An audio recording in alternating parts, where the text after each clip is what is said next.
I think there's going to be a world in Star Wars where we see different timelines, maybe is the right answer. Like we might see I'm just going to call it out. We might see a Lucas 7, 8, 9. I think we might see a Lucas. What would have Lucas done with 7, 8, 9? So like a Lucas timeline or other people's takes and timelines and branches of like the Star Wars multiverse, you could call it. Dude, that was really funny. Welcome back to the Isaac Abrams Show, everybody. I am your host, Isaac Abrams. Today's very special guest, returning to us for the very first times, Shane Hartline is here. I'm here. In this episode, we dive into Shane's experience on the Star Wars universe. We talk about his wrestling company. Mm-hmm. And by company, I mean like real company. Like a real company. It's very financially sound investment, exactly. I think. And then also a company of actors and people. Yeah, right? Yeah, it's a multi-sensory comedy experience. Right. There's a show in Los Angeles coming up on September 19th at the Elysian Theater in my neighborhood. Don't go looking for my house. Don't come across the street under the bridge. After the show, we might go look for his house. It's fine. After party at my house. Yeah. September 19th. Check that out. That's in a month and 6 days from when this comes out. I love this chat. If you like movies and inside and directing and acting and improv and comedy, then this episode is for you. Shane, please tell us where we can find you on the internet. Find me at ShaneHartline.com and just search Shane Hartline on the socials. Do it. Enjoy the episode, everybody. We'll see you next time.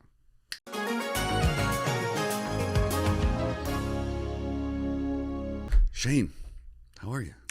Dude, I'm at this second, I'm okay. Yeah. I think that's the true answer. Like my personal life, there's some stuff happening, but creatively, I'm feeling like a very excited for the first time in quite some time, I think. That's good. Mm-hmm. Has there been a shift? Yeah. I mean, I think I can fully bring it back to just like making content about things that I'm interested in versus like making content for what I think I should make instead of, like I said, just making content for what I'm interested in. Yeah. And not to jump ahead, but this like NAW project that I'm working on, it's just been something I've produced so many comedy shows in Los Angeles and tested so many ridiculous ideas, like one even last year called Stapp the Bullshit, where I was trying to be Scott Stapp from Creed. Yeah. And I was, it was a little bit inspired by Adam Ray's Dr. Phil. And I was like, there's a lane for this. There's a lane for Creed nostalgia. Didn't go as exactly as I was planning because it wasn't authentic. It was like, I like Creed, but like, it's like, it was not a truly authentic idea based on my interest. But man, this NAW idea is something after just doing a couple of the shows, I just see a path forward where it could build and really get people excited behind it. And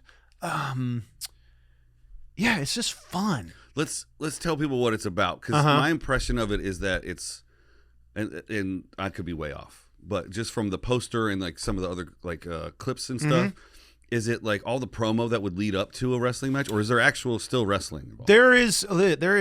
So sometimes by the end of the show, like things have built to a boiling point that ends up needing to have a wrestling match as a blow off. At least that's what's happened. And I might do half earphone. I'm sure just trying to feel it out. But at least in the first couple shows we've done, that's like, there's been, wrestling's a very unpredictable, violent world full of testosterone and ego. So by the end of these shows, like it's kind of culminated into a wrestling match that I've had to step in, unfortunately, and get involved with, fortunately or unfortunately. But in wrestling, a big part of wrestling is the storytelling, in a way that the storytelling is traditionally conducted is through something called the wrestling promo, which is like, talking smack against the partner or against the opponent. And so basically the best way that I can explain the NAW show we're doing is like The Voice meets wrestling.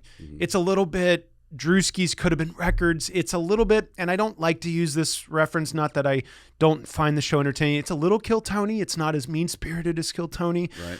But basically, you can come to the show, you can put your name in a bucket, and if your name gets pulled, you get 60 seconds to cut a promo and try out for my wrestling company, and I give out contracts. Wow. Now you can come and spectate. You know, you don't have to take part in that, but you can come and, you know, literally potentially have your life changed, much like a Kill Tony. Like some of the guys that have been on Kill Tony, like Casey Rocket is someone I find to be, in 5 to 10 years, he's going to be one of the biggest comedians on the planet, in my opinion. It might just be like he speaks entirely to my comedic style and energy.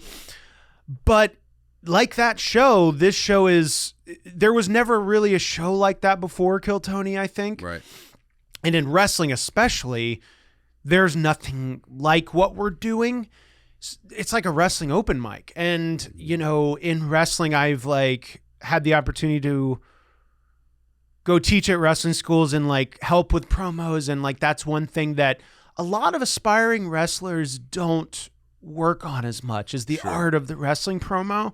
But like, even if you're a character comedian in Los Angeles or a stand-up and like you just want to come and test a character, like I encourage those people to come too, because, you know, it's literally an open mic for all these things, and wrestling is kind of the skeleton, if that makes sense. And then there's like scheduled performers as well. Or is it just the bucket? It's the bucket. And to peel behind the curtain, there's some staged elements, much like wrestling. Because there's a bunch of faces on the poster. Yeah. Oh, the face on the poster. So there's a panel. There's a panel of judges that, got it. Okay. that give you feedback. And that's what's exciting is I get to invite people onto the show, some of which like I've been like wanting to collaborate with for ages. Like last show we had Johnny Pemberton, and I think Johnny Pemberton is so funny, so talented. And this was ended up being the vessel that connected us, and we're now what I consider we're friends. And that's what's exciting about this is this can be a platform for me to collaborate with just so many awesome people. And every show is different. Every show will have a different panel of judges. Every show will have different surprises and things that I speckle in, but like most of it is, you know, spontaneous and unplanned and like just based on who shows up and puts their name in the bucket. Like I did a show in Atlanta 2 weeks ago, and this girl put her name in the bucket. She comes on stage, and I guess she thought, the way to impress me would be pulling out a pair of scissors and start to cut off her hair. Oh, wow. And I was like, a part of me was like, and I verbally said, please stop, don't do this. But then another part of me was like, this is great content. Just cut it off. But that's the thing is like, you never know what you're going to get with this show. And that's what's so exciting. But it's just through the I guess the right word is, or maybe a word you could use, the vessel of wrestling and this wrestling company I'm making. Mm-hmm. Okay, so as someone who knows very little about wrestling other than the promo, what is like a good 1 minute that someone could drop when they're not? Do they have an opponent that they need to promo against? That's the thing is you can come with nothing because we have we're prepared for that. We can help you, and I have members of my company that actually are on standby to help assist.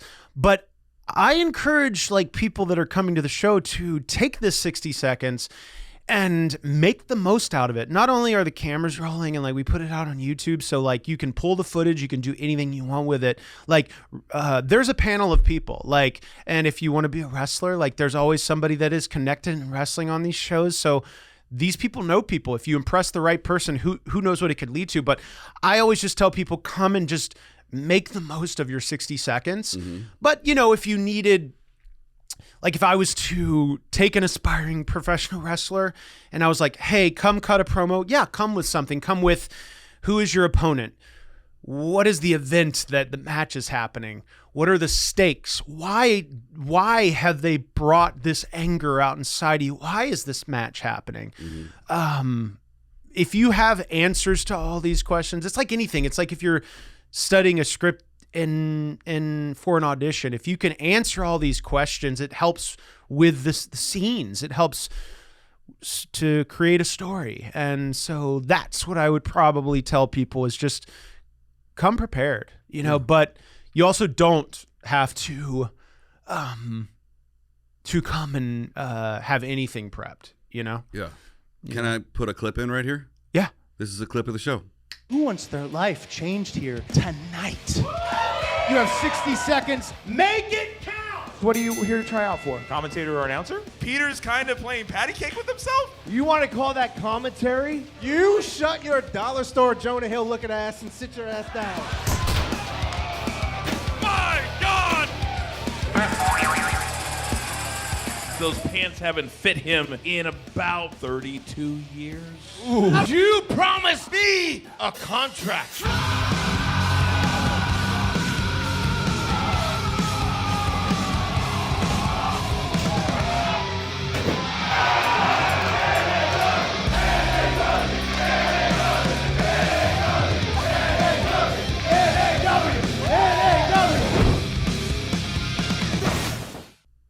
And we're back. There you have it. Yeah, that's what it looks like.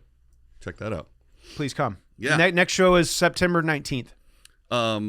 Yeah, because as we sit here, it's the last day of July. Yep. And there's a show Friday. Yep. This won't be out yet. But I'm hoping to make it after work. I'm shooting Yeah. What did you commercial on think? I loved it. Great. Thank Yeah. you. Thanks for letting me go up. No, I shouldn't have. Yeah, it was embarrassing. It's all good. Yeah, I thought Next it was gonna time be you a come back heel. on the 19th and What's the- redeem yourself. It's the baby face. Heel and babyface. Good. You know more than wrestling than you think you do. Well, I watched a documentary. That's right. You said you watched the Vince McMahon documentary. Now I'm a professional, and I've driven by the headquarters in Boston. Oh, you did? Or wherever. The new one or the old one? I drove. There was one on the left, and then a mile down the road, there was another one on the right. And There were Okay. just massive warehouses for the WWE, and I was like, they're doing better than I thought. That's pretty cool. Yeah, I didn't go inside, but I have. Occasionally on tour, some wrestlers will come into the green room and like meet the headliner, 100%. and I'm like, oh, wow. It's interesting, like, especially with this Netflix wrestling era that we've kind of entered. I feel like now more than ever, especially like stand-ups for some reason, like you saw Burt Kreischer was just on WWE, Tom Segura, like, I mean, wrestling and pop culture, like, I think have melted together in a way that, like, in my lifetime I've never seen, which is I think pretty awesome. Yeah, I had a buddy that played the Arrow on the CW. Yeah, and he Stephen ended up Amell. Stephen became a wrestler. Yep. And then Andrew Schultz he goes on wrestling stuff all the time. He loves it. He's a New York guy, so I feel like for some reason I feel like there's more wrestling in New York. Okay. Yeah. I mean, well, that's where the WWE kind of got its start. So you could say like the biggest wrestling kind of like started in New York. But I mean, stand up and wrestling are very similar. You start on the open mic scene and wrestling, you start in the independent scene. But like I think the successful stand-ups have not just made like a caricature of themselves, but like a little bit like it's like a heightened version of themselves. Like they're easily marketable. Like I see this picture of Theo Von. He's like so marketable, but it's just him. It's like a heightened version of him. And I think, he's really figured it out. Yeah. If you want that kind of path. Yeah, it's sitting on the tour bus with him is exactly like watching him on stage. Oh, that's cool. Because everybody's like, oh, he's putting on an act. It's like You could tell though it's authentic. it For has me. to be. Yeah. I mean, it is, like you said, it's heightened. But like when he says like, oh yeah, I just ate a spaghetti western while I was on my way to the Baskin Robbins, like that crazy stuff. It's just the way he talks. Now, we connected because you saw me do stand up. Right. I feel it's funny. I'm still, an infant in this stand-up journey. I don't claim to be a comic.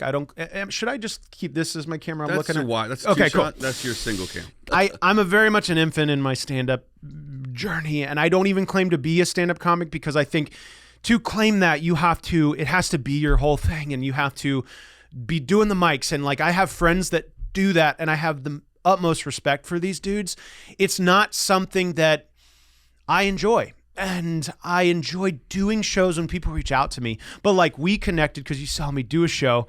And sometimes when I'm on stage, it's a very heightened version of my energy.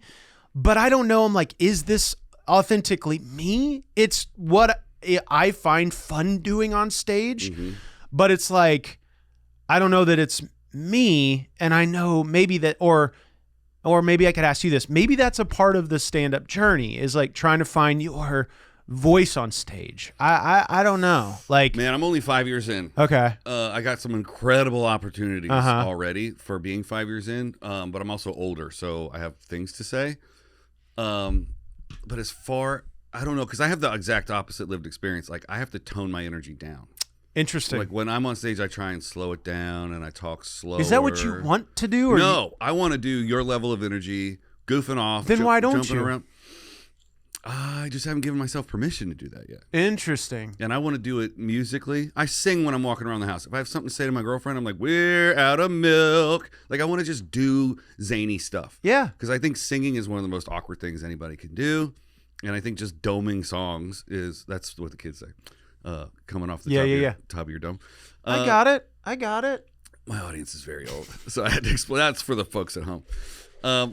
I don't know. I don't have an answer. The first thing I would say is that stop not calling yourself a comic, because you might not say stand up, but you are a comedian. You make funny stuff. You are funny. You performed very funny. I would say I think there's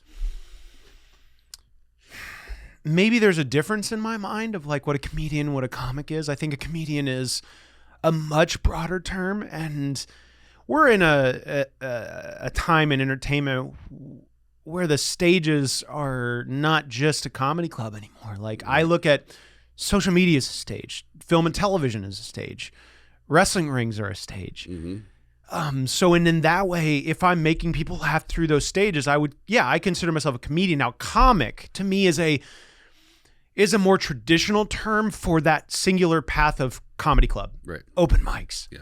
Set up, punch. So to me, it's different, but maybe, and I respect, and like, I always like hearing people's perspectives on, no, they're not different, or why they think that. I think the climate's changed with the onset of social media. So a lot of people right now are super famous from just asking the front row where they work. Mm-hmm.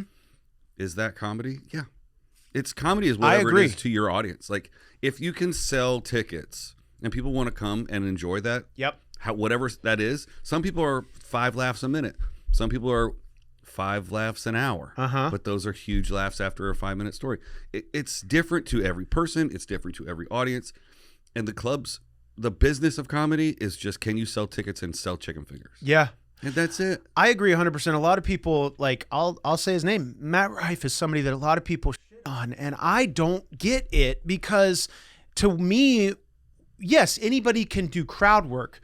But a lot of people do crowd work, and I haven't seen anybody reach the level he has through that tool, through that muscle. Mm-hmm. And I think that you don't get to where, I mean, yes, he's a handsome fella, and like, he hit the social media thing at the right time, but he's a handsome fella. He hit the social media thing at the right time with this experience, with this gift. And so anybody that shits on him as an example, right, I don't get it, and I don't agree with it. They also don't know him because he started at 18. Yeah. It took him 10 years to pop. And if you go see a Matt Rife show, it's 50 minutes of stand-up. Yeah. And then the crowd work starts. Yep. He's not going to blow his jokes for you on a TikTok clip. Yep. But he's very good at crowd work.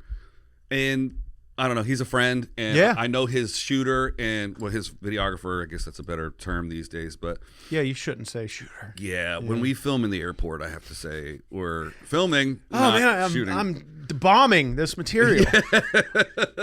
Yeah, so I stick up for Matt fully. I totally agree with you. He hit the social media wave at the right time with the right stuff, with the right shooter, and he made great It's stuff. Similar to Dane Cook when he was doing the socials in the early part of his career. Dane was one of his mentors. Yeah. And I think there was a period of time where people were shitting on him, and it's like, if you knew what he knew or had learned and did it or had the opportunity to do it when he was doing it, you would have done it too. Yeah. And there's documentaries you can watch of Dane saying, like, he would finish Madison Square Garden and go back in the green room and continue to write. Yeah. Like, or go home after a show and just message people. Yeah. Like, and I find that fascinating. You can, as a social test, you can DM Dane today. Oh, he's responded to me almost every time and never met him. Yeah. It's amazing. Yeah. I told him in my early comedy career, I listened to him on a podcast talk about how he lost all of his money to his brother. Mm-hmm. He lost like $30 million. His brother stole He's making it. a documentary about it. Yeah. Mm-hmm. And I DM'd him and I was like, I really appreciate the stuff that you said on this documentary. I'm glad that you worked your way back. You're a huge influence. Did the doc come out yet? No, but it was, sorry, if I said documentary, I meant podcast. Oh, okay. Got it. I'm not sure what show he was on, but he talked about the whole thing. Mm-hmm.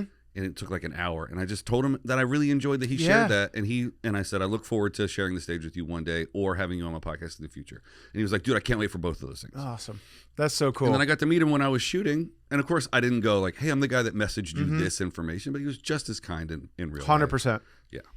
So I just love seeing like the legends that of the past that are like still cranking today. Absolutely. Yeah. And a lot of people gave him shit for marrying that young girl. Like, who cares? Like, I don't know the details enough to comment on that.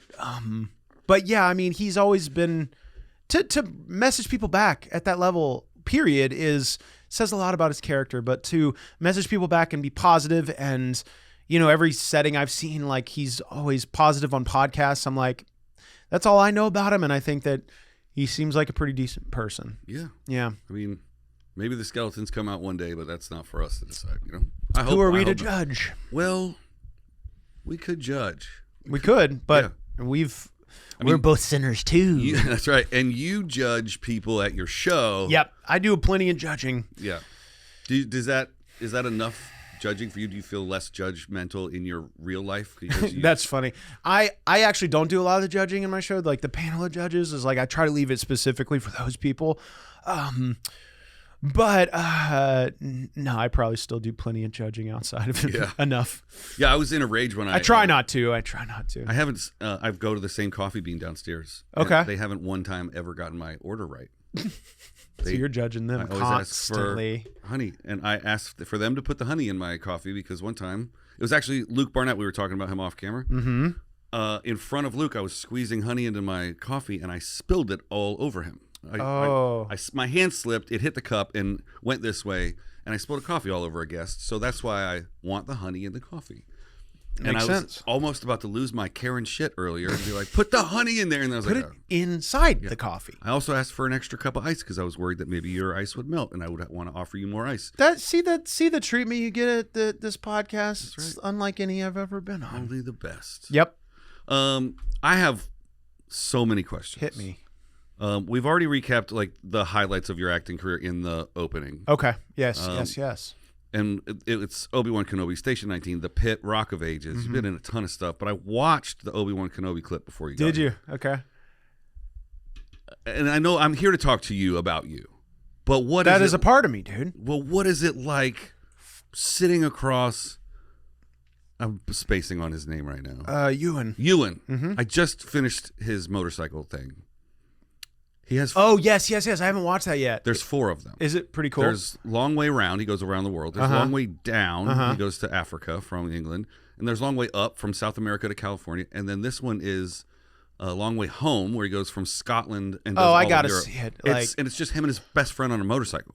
That's it's great, so sick. Especially since you kind of know him. I wouldn't want to say kind of loose. I don't know. But I always answer when people ask me about the experience the same way.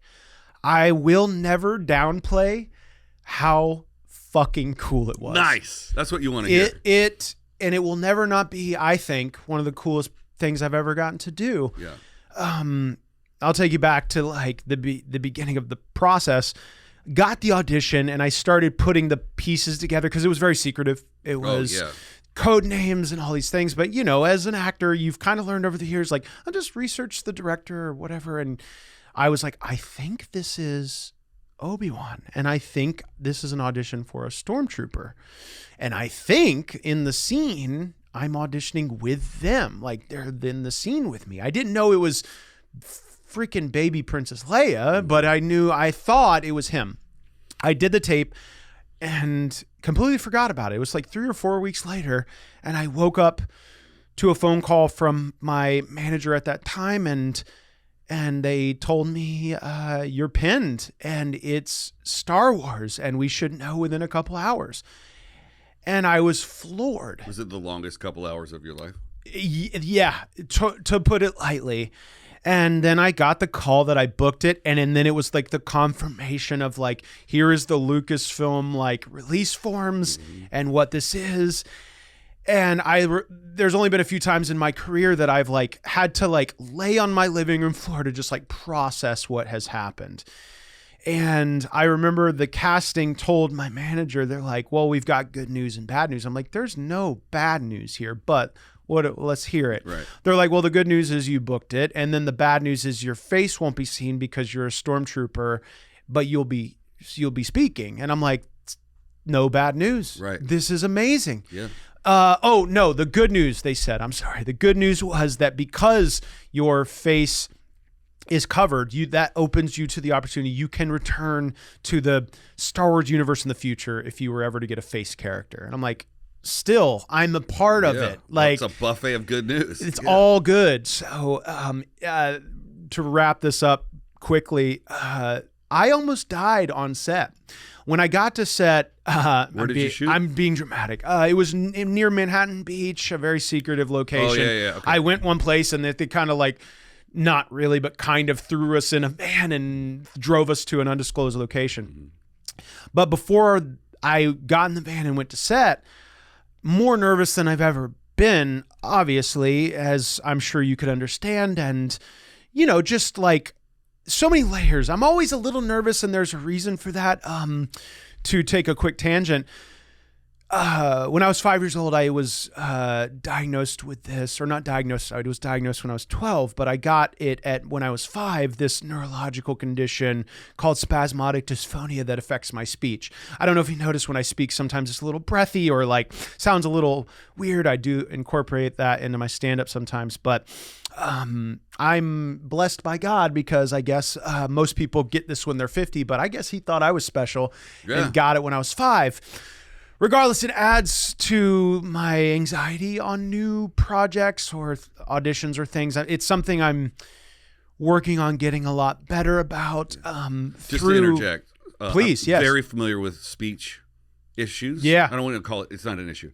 But Drew Lynch got hit in the throat with a Yeah. softball. Yep. And so spending 3 of my last years with him, watching him go through the progression, he's taught me so much about neurological and how it affects speech, and like I have such compassion for people with speech conditions, and it's something why like any opportunity I can get to specifically about mine, because spasmodic dysphonia is such a rare condition, which we can dive in separately. But going back, I was very nervous. I was very like anxious, and so I brought with me. It's called Calm. It's like a magnesium powder supplement, and sometimes I take it and. With this condition, or I've tried to find different tinctures and supplements and all these things that help alleviate the symptoms. And I brought this Calm powder, and I was like, all right, I'm going to get to my dressing room, and I'm going to put it in some water and just take it before I go to set. And they were kind of like, all right, we got to get to set, hurry up. And I hadn't taken my Calm powder, and I look around, I'm like, oh shit, there's no water. And then in the dumbest decision I've ever made, I had remembered seeing this wrestling documentary about this wrestler who like raw dogged either pre-workout or protein powder and just like put it in his mouth, and like a real man just like took it dry. And I'm like, oh, then I should be able to do it with this. I went to do it, and I proceeded to start choking. And I've never had a situation like this in my life where I was choking and I couldn't find water to get it down. So I had a brief moment where I'm like, I'm going to die on set before I even got to shoot this motherfucker. So luckily I had a bathroom attached, and I just went to the sink and just like got it down. But the whole day, unfortunately, like I had this raw burnt throat from this in digesting this Calm powder incorrectly. But what really alleviated my stress is or my anxiety a little bit, is when I got into the trailer or into the van to go to set, and in just pops Ewan in full outfit and in full character he turns around to me and he goes, oh, hello there, in character. And I'm like, that is the coolest fucking thing ever. And you're sitting there like with your... I'm in full outfit, ready to go to set. But you got your helmet in your hand? They had all that stuff when I got to set, but I was in pretty much full outfit, which was crazy. Took 3 people 15 minutes to put on the full costume. Right. And that's times what, like 25 people? Multiple everybody. people, multiple times. Anytime you had to use the bathroom, it was disassembling. It was, to wrap this up though, it was a very...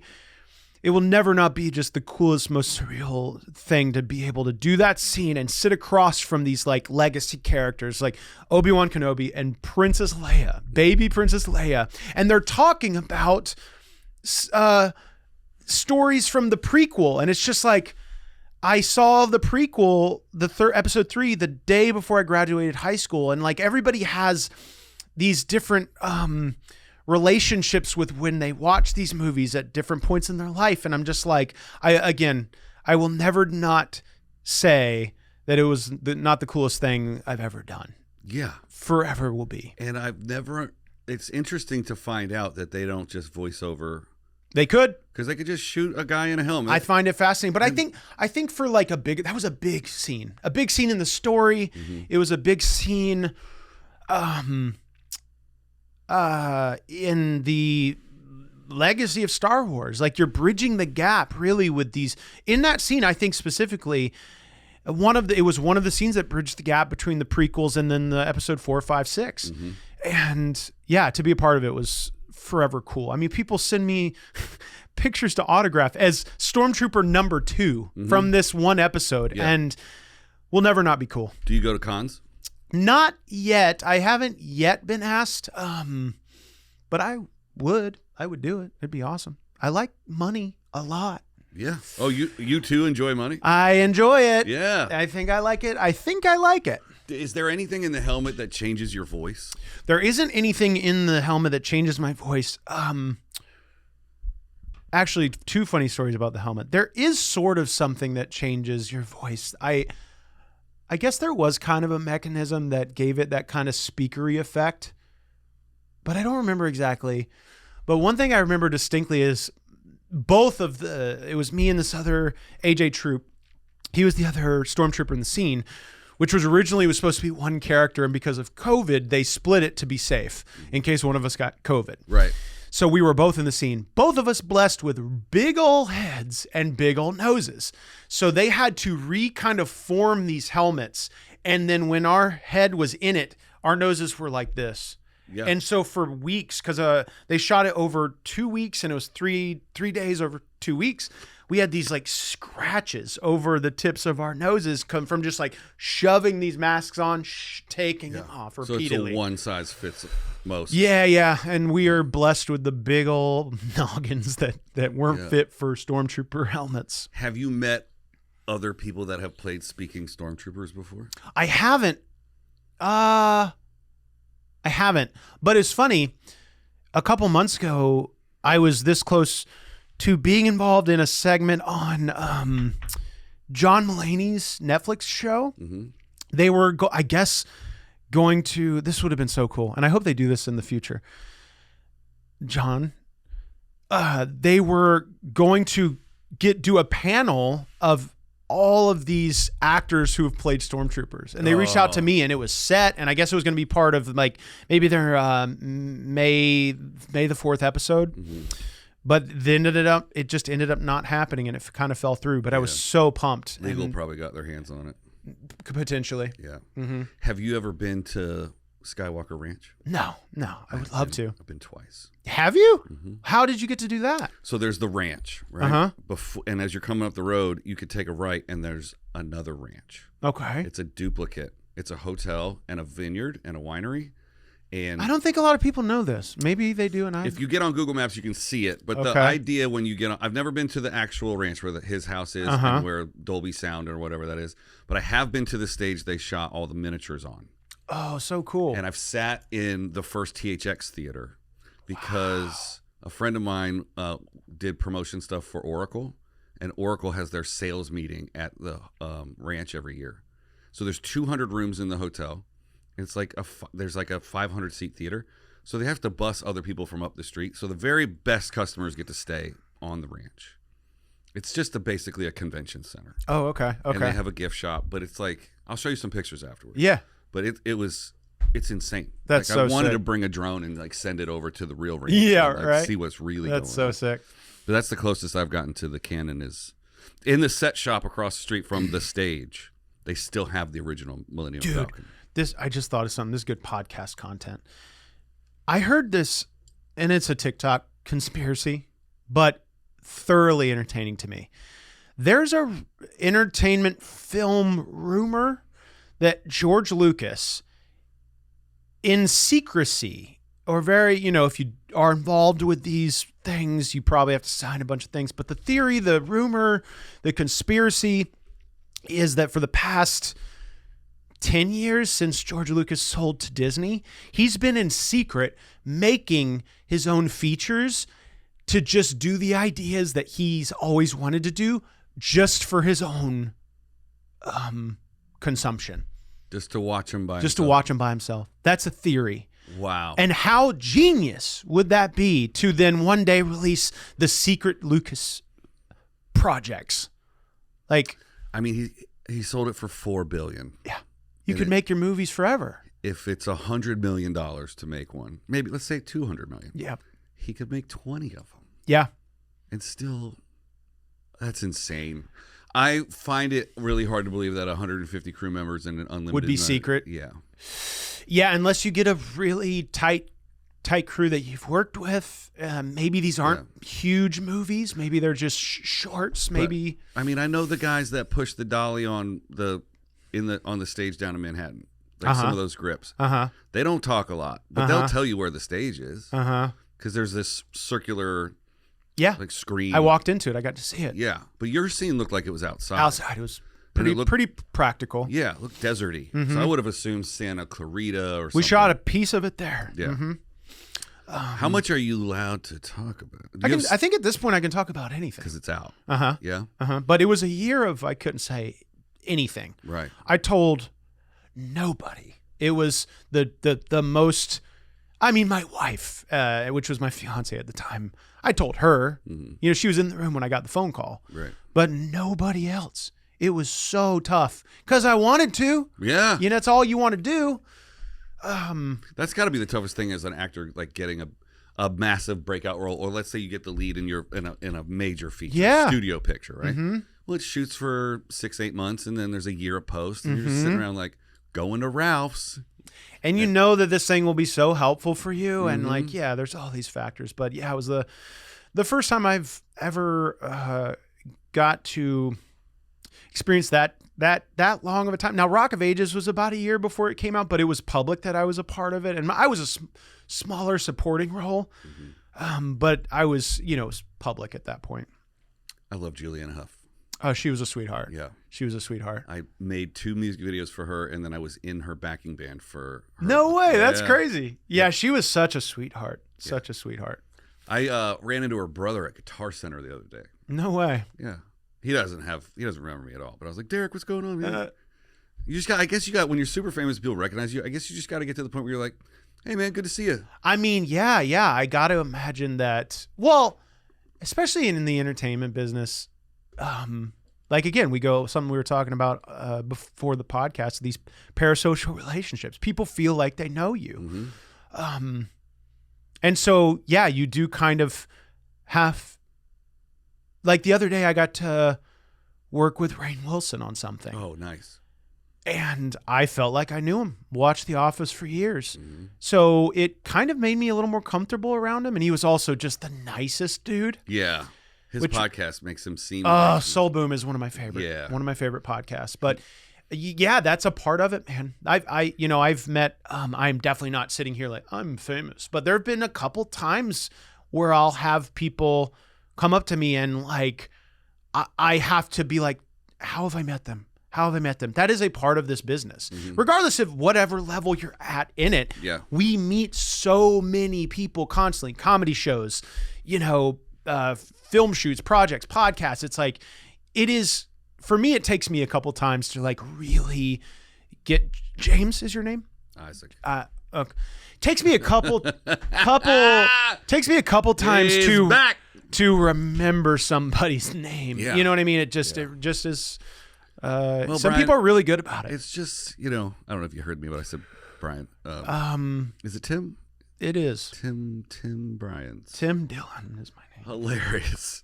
Somebody taught me early on when I had started to meet a lot of people on set to just say, nice to see you.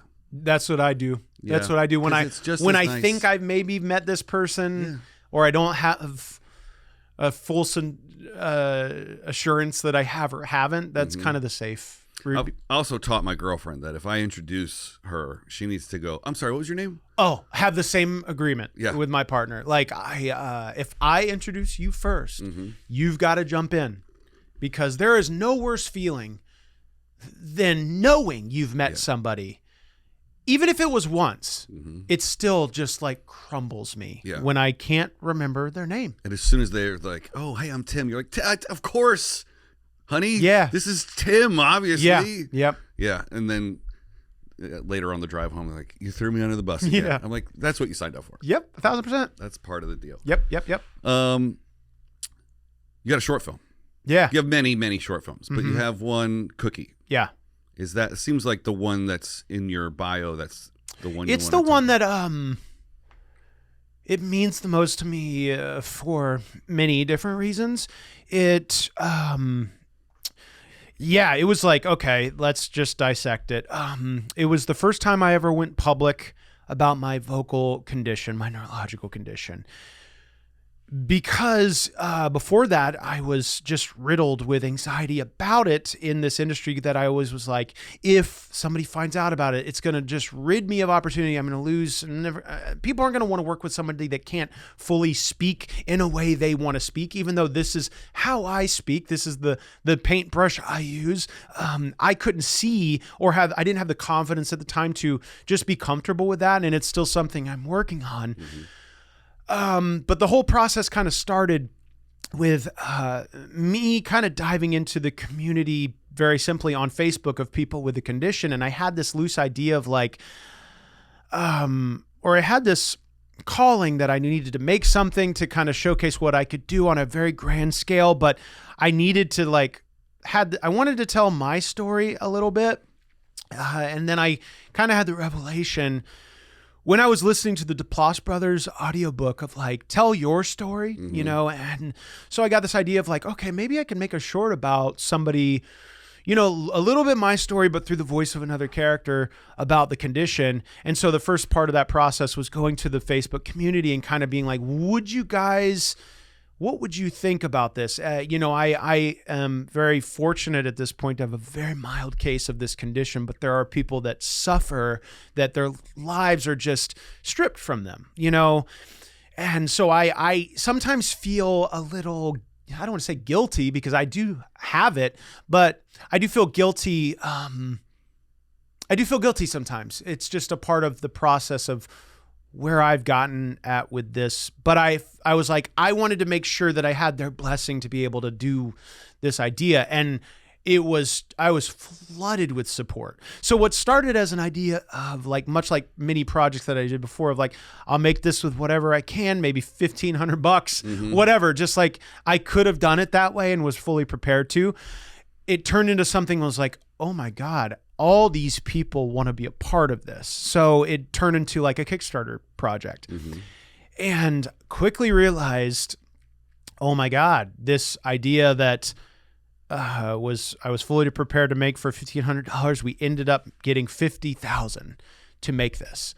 And all right, this is going to be you can really make something with $50,000. I could have made multiple shorts. Hindsight, I kind of wish I would have, but it ended up being the dream project. Every location I wanted, every position was filled, music, the dream music, everything was the dream scenario. So I don't have any regrets on it. Like I could have made multiple shorts with $50,000, obviously, but it ended up being this piece that I've had multiple people with the condition tell me like, this is the first time I feel seen like this. This is the first time I've been able to take a piece where I can't tell people what I'm going through and be like, this is what I'm going through, and like show them and they feel it. And that was really what I wanted to achieve through it. But also, to be very blunt and honest, I wanted to show people what I could create. And so it's really a calling card of what I can do in filmmaking. And it's my first directing I've ever done on that kind of scale. And, the goal eventually is to make features. And, so this is like the first part of the journey towards that, I think.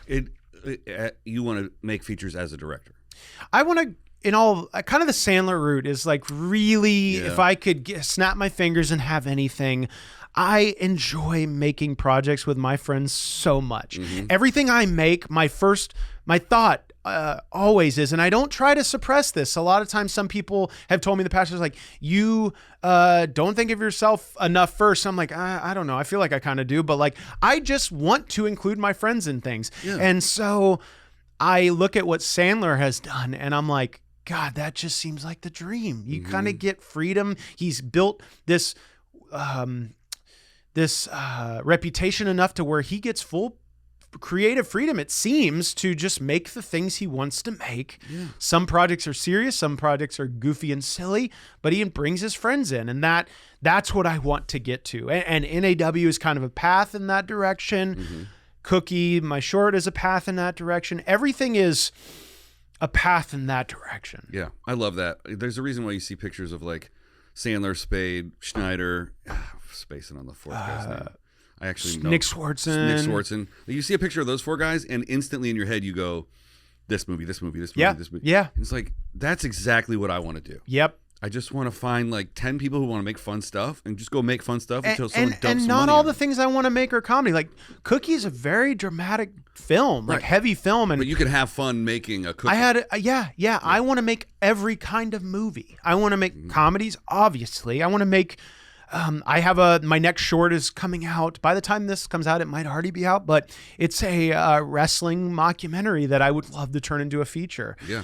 You know, like maybe I kind of want to make the best Spinal Tap meets wrestling, because I think that that's never been done as best as it could be done.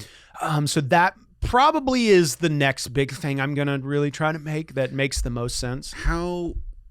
Why hasn't there been like a Spinal Tap meets wrestling? Is it because wrestling is already so, I'm struggling for the right word. I want to say camp. That's not the right word. But like wrestling is there's already a little bit of a wink to. There's already a little bit of goofiness, a part of it. Right. But I think there's many reasons. Potentially, I think one of the bigger reasons, and this is just my personal opinion, I think anybody that's attempted to do comedy meets wrestling is always the same version. It always feels the same. It's always the like heightened macho man stereotype. It's always a bit cringe to me. Well, they're always punching at the wrestlers. Yeah. When it should be punching at something that the wrestlers should be. I think also what may be working about, because the NAW project started in a very intentional way with me. I started making all this wrestling content, and it was the first time in a long time that I was creatively excited about content because it was very authentic to me. And I think that's because I spent time in wrestling. So this is a world that I'm very familiar with. I also don't, if I make fun of it, it's from a place of respect. Right. And I think like there's a lot of people that make fun of wrestling that it's like you can tell they have no idea what they're making fun of. It's always kind of done in the same way. So it started with these wrestling writers' room videos that I did, and I still want to make more of, but that's what kind of built the algorithm towards NAW. And then NAW, I want to do so many things, but one of them is this vision for this wrestling mockumentary that I think there's a space for that hasn't been done properly. I think the world of comedy comedy films is starting to come back. You see Naked Gun. There's a movie coming out soon that I'm really excited about called Code 3. I think it might already be out. But comedies are kind of coming back, which is exciting, and I urge people to support them because more get to be made if they do well. Yeah. And everybody's been like, man, where have comedies been? It's like, you don't get to make them if you don't go and support them. Right. You know, so that is, again, it's all kind of building towards what I want to do. But I think the next big project is, and what I hope to be, a wrestling mockumentary. I don't know if that answered your question because I forgot what it was, to be honest. Yeah, so did I. All good. I don't really know who you are or where I am right now. Me neither. Coffee Bean. Yes, this is brought to you by Coffee Bean and Calm. Yes, that's what I thought you were going to say. Put those in together, mix those up, and you get a really messed up concoction. I thought you were going to say Cookie was about this time that you ate a bunch of dry cookies with no milk. Nope. Like the time you took the powder. Nope. But that could be the sequel or the prequel. Cookie also. 2 cookies. 2. Very simple. You're making it more complicated than it has to be. That's right. Yep. 2 cookies. And then you got a show coming out, Furry Fortune. Feature that came out a Feature. couple years ago. Okay, Yeah, sorry. it's all good. This was in your bio. No worries. My Unless I bio read it probably wrong. needs to be updated. Dude, it's a constant. It's a full-time job, which is probably someone's job to keep everybody's fully updated. Do you when did you move to LA? I moved to LA, let's see, in October 2026 it'll be 15 years. So Wow. So you moved did you move on your birthday? October 2011, moved right a week before my birthday. Yeah, my birthday's October 25th. I expect all kinds of presents or Venmo gifts. Mine's October 20th, so send them to me first, and I will filter out the good ones and give you what's left. Okay, great. Sounds good. No, after Rock of Ages, do you know comedian Peter Murphy? Maybe. I'm a You faceless should. guy. He is incredible. You should have him on your podcast. I'm happy to connect. Oh, awesome. Peter and I befriended a couple months before I did Rock of Ages in Florida. He very like energy, just very high energy comedians. And man, we just I saw this dude at a show. I was a little jealous at first when I saw him because he kind of stole a gig of mine. So I showed up at this gig and I was like, who's this motherfucker?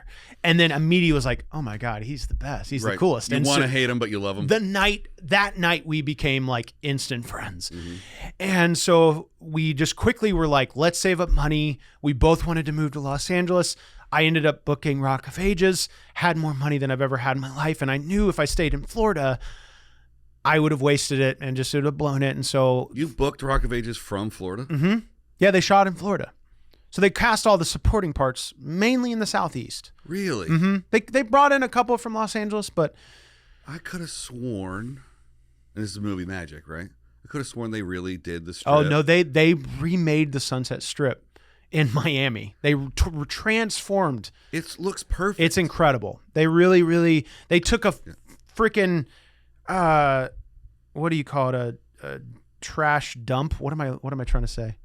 Trash dump. A dump. They took a big hill that was a dump and put the Hollywood sign on it. Hilarious. Yeah, so they transformed. Yeah, because there's that big scene of them up at the Yep. sign. Yep. And then I guess the Roxy, if you've ever been there in real life, is about the size of this room. And Yeah, it's super the one in the small. movie is the size of a warehouse. But it's a dead ringer. Yeah, they really did good. I think, that movie obviously didn't do as well as they were anticipating or we were anticipating. Because to be a part of that is the first thing you've ever really booked. It messed my head up. It messed my head up because I'm like, oh, here comes sequels. Here comes SNL. I was 24. I'm like, this is okay. This is how it's going to be. So it's should I have moved to Los Angeles? Again, I don't have any regrets, but it might have been a better move to go to Atlanta first or, because Atlanta was just starting to bubble up. But a few months after Rock of Ages, Peter and I moved to Los Angeles. Yeah. That's insane. Yeah. Were you going home after set? Were you driving back to you? I had a hotel. Yeah. Because that would On be, the weekends I did. Yeah. But it was a month. I had one scene as Jimmy the bartender, but I was fortunate that I played the head bartender, so they would put me in the background of every scene in the bourbon room. And so I had one speaking scene, but then I was in so many other scenes just featured.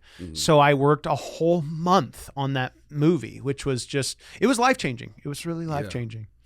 Did you get to... Is Tom Cruise in there? Yeah, he's definitely, and the biggest part in the movie. I didn't get to meet him. I saw him do a couple of his performances, which was dude's a pro, man. It's wild. He would walk in with his people, crush it, walk out with his people. It was I got to spend a lot of time with Alec Baldwin, Russell Brand, these certain people. But Tom was just in, out. It was... He's, every minute is accounted for. Yeah. I just couldn't remember if I was putting him in the wrong movie. No, he was in it. Yeah. Big time. Yeah. He's the guy. Yep. Yeah. Yeah. That was such an interesting time in film because we were new-ish to digital cameras. The red one came out in 07. And it's like version 2 or 3 by then. I think the first Alexa was just coming out by then. Do you remember if they shot on film? I think it was digital. Yeah, I think everybody was pretty much digital by then. Every once in a while, I'll run into a director now that wants to shoot a commercial on film, and I'm like, interesting. Let's do it. Yeah, I mean, I think I'll take remakes as an example. Like the new Jurassic World Rebirth, it felt like the original. They shot it on the same medium. So they shot on film. And I would say anyone that's at the very simplest trying to capture the feeling of a movie, if you're not trying to shoot it as similar as possible, you're already shooting yourself in the foot, in my opinion. Like, I think that was one of the excuse me. I'll use Dumb and Dumber 2 as an example.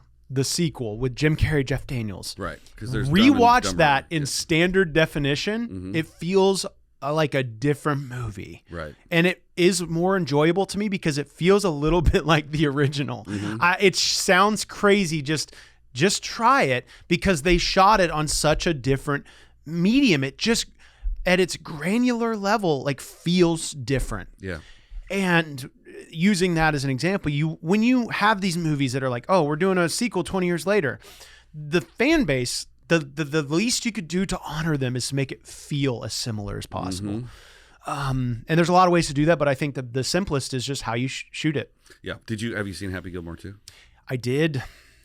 This will come out so far in the advance that I don't think we're giving away any spoilers. But for me, it was a perfect movie until they got to the challenge at the end. I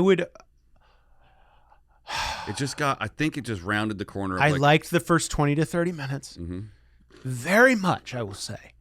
And then after that, my feelings were very opposite. I haven't ever, here's my quick thoughts, and skip ahead 60 seconds. I've never had, if you don't want to know anything about it, I've never had cameo burnout in my whole life. I got to the point where people were popping up and I'm like, please stop. I loved it. Okay. Yeah. I love that. Yeah. And I'm not shitting on anybody if you enjoyed it ever. Like, this is just my experience. Sure. Shooter should have been the main antagonist. The guy who created the XFL golf league, basically, that should have been Shooter. From the inside of the psych ward, he should have been conspiring this for years to then pull the trigger to burn down the golf world. Right. And have Shooter be this crazy maniac the whole movie. And then maybe at the end, they come together. That's a good take. But the most entertaining performance to me in the movie was when Shooter was that crazy guy in the psych ward. I'm like, oh my God, yes, he's crushing it. And then you immediately just took that away from us. Yeah. And then they're just instantly friends. Yeah. Those are my biggest takeaways. Yeah. I think, and I just thought that the XFL Golf League stuff at the end, I call it XFL, Maxi, was too much. Too much digital, too much much. Yeah. I never thought about any of that stuff. I watched it on the couch with my girlfriend the other night, and for me, it was the cameos. I was like, oh, look at that guy. Oh, for me, I was telling, because she didn't recognize a lot of the people. And I was like, that's so-and-so from here. That's so-and-so from this guy. And the reason he said that is this. So I felt empowered, like educating my girlfriend about like, those character choices. I felt like it was, for the first movie I've ever seen, it was like felt like I was watching TikTok. It was just like, it just felt overstimulating in not a positive way for me. I wanted just it to maybe, I don't know, be a bit more patient. Just, I don't know. There was just certain elements that I didn't need. I didn't need this alcoholic lane. I didn't need that, in my opinion. It's also tough for me when I see Sandler's kids because they look so much like him. If they're not both playing his daughters, it's distracting to me. That's just me. I think they're both very talented, but if they're both not his daughters, it's distracting. I think they look so similar that everybody would be like, are they twins? Yeah, exactly, dude. Yeah. So, I don't know. Those are just some of the thoughts, but I wanted to like it more. Yeah. And then it's the only other distracting thing for me was the Haley Joel Osment thing. Sure. Because it's like, oh, he just got arrested for doing weird stuff. Again, a cameo that to me was it was like, oh, but then it ended up being distracting. Well, but that's the whole thing about filmmaking, right? Like you can't tell what's going to happen after you. That's very, very true. Wrap principal photography. Like it's going to take you 8 months to a year to cut it. and color it and sound and all that 100%. stuff. And who knows? It's 100%. Unless you have the money to sequester the cast. Uh-huh. You know, who would have predicted that he would have gone on some kind of... That didn't... I mean, I, again, don't know enough details about that, but I knew that happened, and that didn't take me out of it. But it did some of the people in the room I was watching it with. Yeah. You know, so every that, and isn't that art? Every person has a different experience with everything. It wasn't so much the reason that he got canceled or whatever, because that people get canceled all the time, and who knows, and that's their business. It's just that he's such an iconic character, and if they were going to make him go evil, I don't think he was evil enough, and for him to switch teams, I don't know.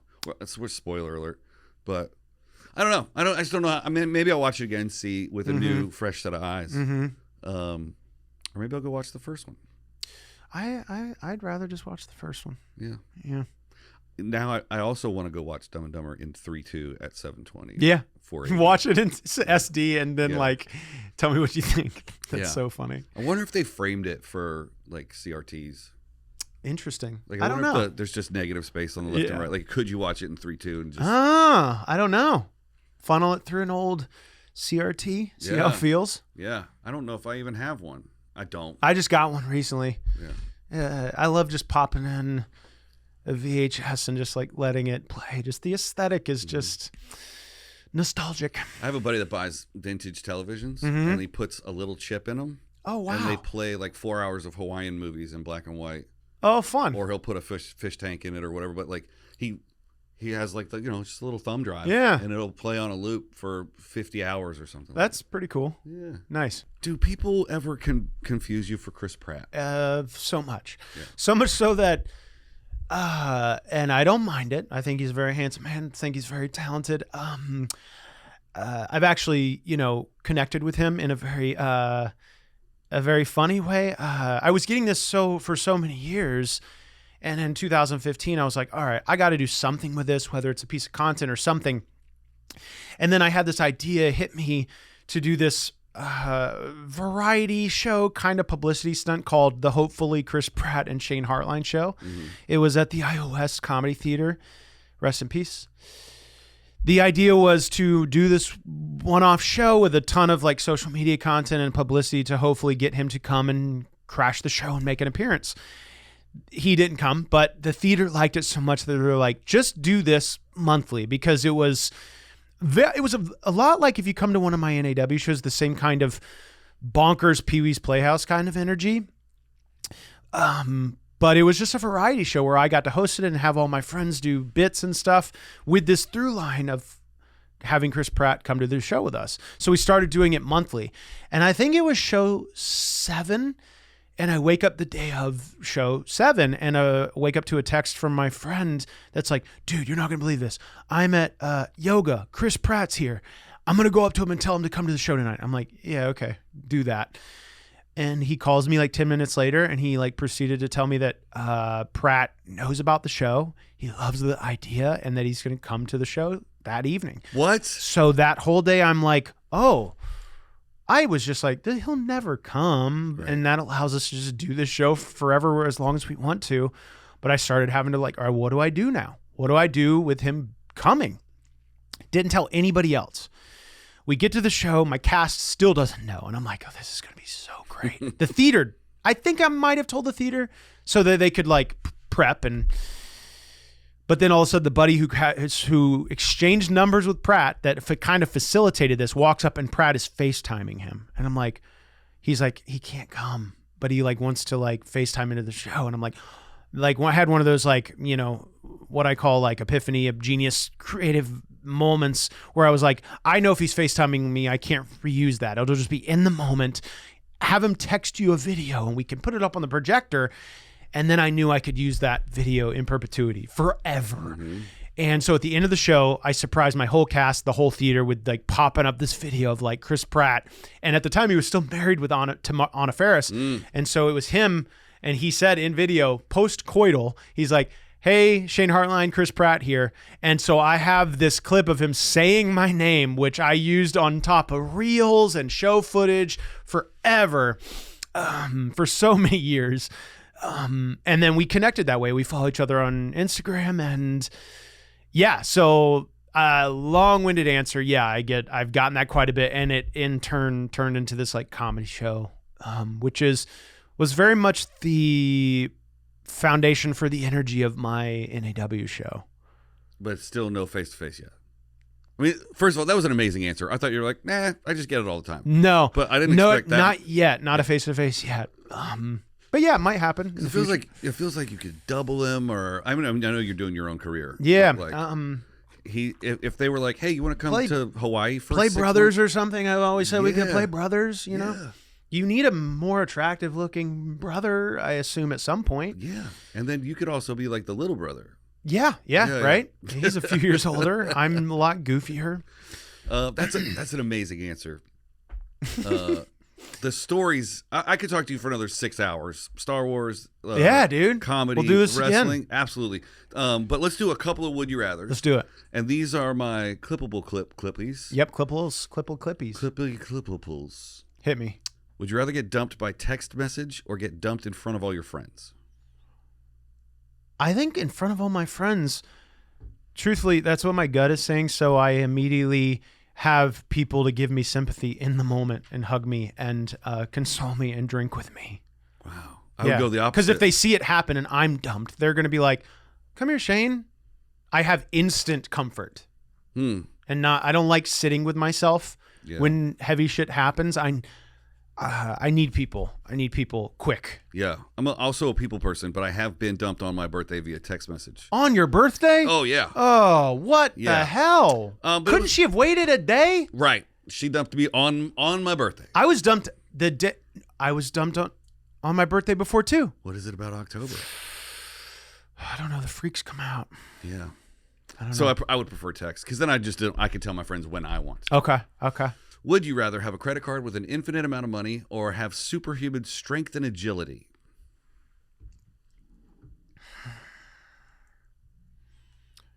I think. Oh man.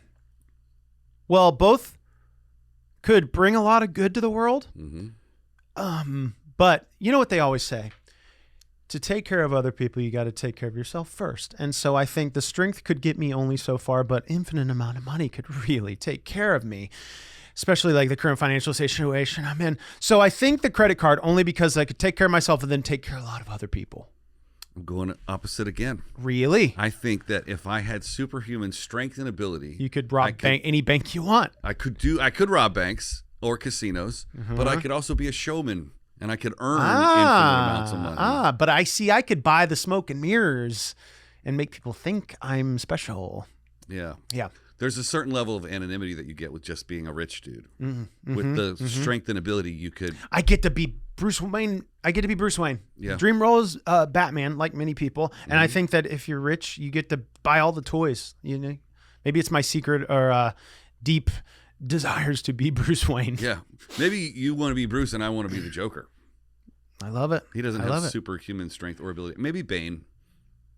If you had to be, this is not a would you rather. Okay. If you had to be a villain, like an iconic villain to play in a Marvel or DC movie. Joker. Really? Joker. I mean, it's the kind of the cliche answer, but I'd love to like see what my take would look like. Yeah. The Joker. And then other than Batman, what superhero would you do? What superhero? In fact, we'll scrap that. Okay. Because you said you have the ability to go back into the Star Wars universe. Yeah. So what? Oh, I already got an answer. Yeah. What's your dream role in Star Well, Wars? it's not Star Wars canon, but I think that there's a future where it could be. And I think also there's a future that looks like this in Star Wars. And I hope that I'm not taking up too much time. I think there's going to be a world in Star Wars where we see different timelines, maybe is the right answer. Like we might see I'm just going to call it out. We might see a Lucas 7, 8, 9. I think we might see a Lucas. What would have Lucas done with 7, 8, 9? So like a Lucas timeline or other people's takes and timelines and branches of like the Star Wars multiverse, you could call it. Sure. And Especially with AI and fan fiction. It's one of those projects that they say isn't Star Wars canon is Shadows of the Empire. Mm-hmm. Dash Rendar is the main character of that I feel like I resemble. If you pull up the character, you can look at it. We'll pop it on the screen. I feel like it's one of the only characters that I can think of that looks like me. So that's always what I go to. I'm like, what is the one that makes the most sense? You know? So that's a factor for you when you are deciding what to envision that you want to play. Is what? I got to be practical. Yeah. You know, I mean, Batman's maybe a little bit of a stretch in my current shape and current appearance, but Not if Ben Affleck can do it. fair. I thought he was a great Batman. A lot of people shit on him. I liked him. I'm a Ben Affleck stan. For me, it wasn't that it was him. It was that it was in the rest of the DC thing, right? Like when that era was a little funky. Yeah, when I think Nolan's Batmans were the best. The most recent one wasn't bad. I didn't hate it. Oh, Keaton forever will be mine. Batman. Yeah, I mean the Batman to first me. one, yes. Keaton You didn't like Batman Returns? with what was that? That was- Schwarzenegger. That was and the second one, sequel. Tim Burton sequel with Danny DeVito, Michelle Pfeiffer. Too dark for me. Really? Yeah, that was Okay. still in that era of like it was like early '90s Uh-huh. for me. That was like it just felt coming up in that Christian world. It Okay. just felt like I'm not supposed to be watching this. Okay, This is a little got too- it.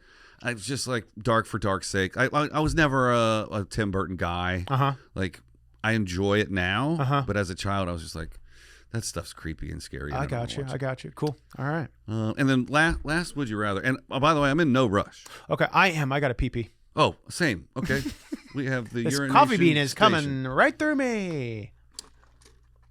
Would you rather lose your forefinger or lose your thumb? Which one's the forefinger again? That's exactly what I was going to say. This is your pointer. That's your middle. Is this your four? I would assume so because that's pinky. 1, 2, I 3, guess so. 4. So, or my thumb. I guess the forefinger because thumb, changes grip. Yeah. Everything. Yeah. I totally agree. Yeah. Great. Shane, thank you for being here. Thank you for having me. This was awesome. Tell everybody where we can find you on the internet. Search Shane Hartline on socials. Super simple. ShaneHartline.com has all my links and upcoming shows and everything. If you're in the Los Angeles area, September 19th, we're going to be at the Legion Theater for NAW, but we're doing the goal is to, take it around the country, so visit nearlywrestling.com for tickets and all the deets. That's amazing. Yeah. Thanks for watching, everybody. We will see you next time.